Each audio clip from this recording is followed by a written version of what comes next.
Pilate ne regarde pas la vérité en face. Il ne voit pas qu'elle est devant lui, sans défense, qu'elle se tient debout dans sa singularité et qu'elle a un visage. Ne faisons pas trop facilement le procès de Pilate, car Pilate, c'est vous et moi. Lorsque dans une situation complexe, inextricable, comme la sienne, nous tentons de maintenir la foule, la situation au calme, au détriment peut-être de la vérité.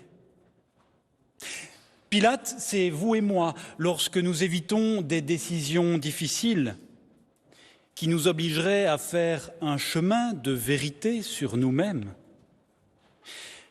Pilate, c'est vous et moi, lorsque pour un choix en conscience, nous fondons notre décision simplement sur ce qui est utile, plutôt que sur ce qui est vrai, ou sur nos émotions, plutôt qu'avec notre raison.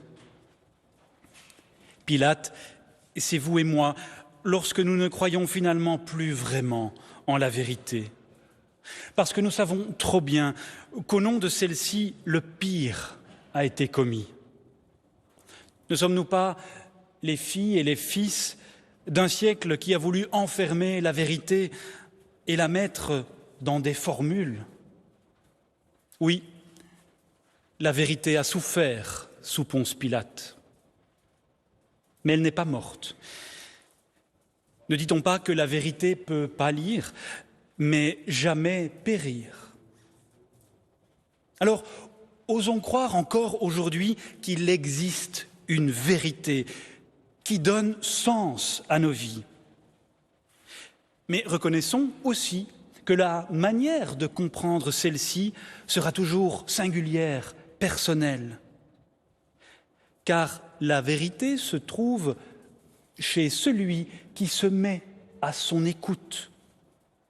En effet, la vraie question de la vérité n'est pas posée par Pilate. Qu'est-ce que la vérité? Mais bien par le Christ, au cœur du récit que nous venons d'entendre. Dis-tu cela de toi-même, ou bien d'autres te l'ont dit à mon sujet?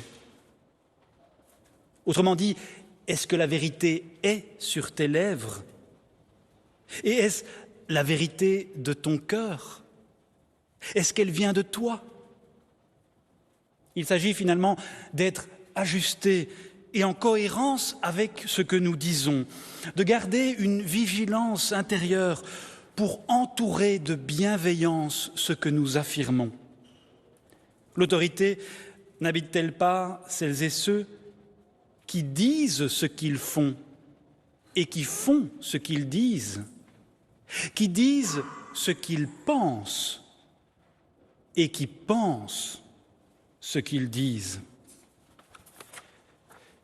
Cette scène d'évangile nous rappelle donc l'urgence d'accompagner nos paroles de sagesse et d'esprit critique. Dis-tu cela de toi-même, ou bien d'autres te l'ont dit à mon sujet? Est-ce bien toi qui dis cela? Ou es-tu dépendant de la rumeur, de l'opinion? N'écoutes-tu, ne partages-tu autour de toi et sur les réseaux que ce qui va dans ton sens? Voilà bien le problème de notre monde qui communique de plus en plus, mais qui dialogue de moins en moins, qui abandonne la vérité au profit de l'autorité, ou qui exerce l'autorité au détriment de la vérité. Celui que nous fêtons aujourd'hui nous invite à réconcilier les deux, autorité et vérité. Vraiment, son royaume n'est pas de ce monde. Alors, en cette fête du Christ roi, nous sommes conviés à franchir un pas décisif. Si le Christ est roi, c'est parce qu'il n'y a pas d'écart entre sa vérité et son autorité. Tout homme qui appartient à la vérité, dit-il, écoute ma voix. On ne possède pas la vérité, on l'a fait, on l'a construit. Au contraire, c'est elle qui nous possède, sans parfois peut-être que nous nous en rendions compte. En effet, nous ne détiendrons jamais la clé ultime de notre cœur, la vérité profonde de notre vie. Nous pouvons alors nous déposséder de la volonté de maîtriser celle-ci, tout comme Dieu, qui s'est débarrassé de sa toute-puissance, pour accueillir sa tendresse, pour que nous le fassions régner sur nos vies. Oui, le pouvoir se donne, il ne se prend pas. À nous de nous déposséder de notre envie de tout maîtriser, pour nous laisser posséder par cette tendre vérité qui nous dépasse. Et si notre conscience nous condamne,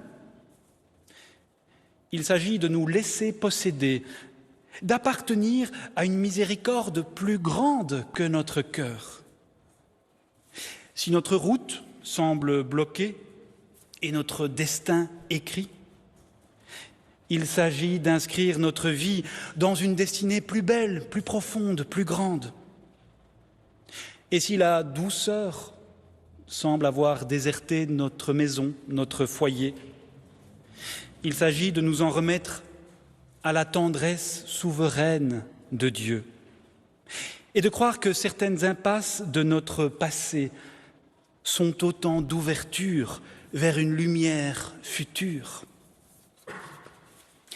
Si nous faisons vraiment, pour nous-mêmes, ce travail de vérité, si nous inscrivons cette vérité personnelle, notre vérité personnelle, dans le cœur de Dieu, nous découvrirons alors que la vérité n'est pas quelque chose que l'on possède, mais qui se dévoile, qui nous englobe, et qu'il faut rechercher avec courage et patience. Celle-ci se décline tout au long de nos histoires, de notre passé, de notre présent, de notre avenir. Car le Christ qui chemine à nos côtés est celui qui est, qui était et qui vient. Il est roi parce qu'il ne s'impose pas, parce qu'il ne nous gouverne pas et qu'il nous laisse libres de le suivre ou non. Jésus n'a jamais revendiqué pour lui-même le titre de roi. Alors à nous de le faire régner sur nos vies. Puissions-nous agir dans ce monde en vérité, en disant ce que nous pensons, en pensant vraiment ce que nous disons, pour gouverner nos vies, non pas pour régner, mais pour faire régner le royaume de Dieu. Amen.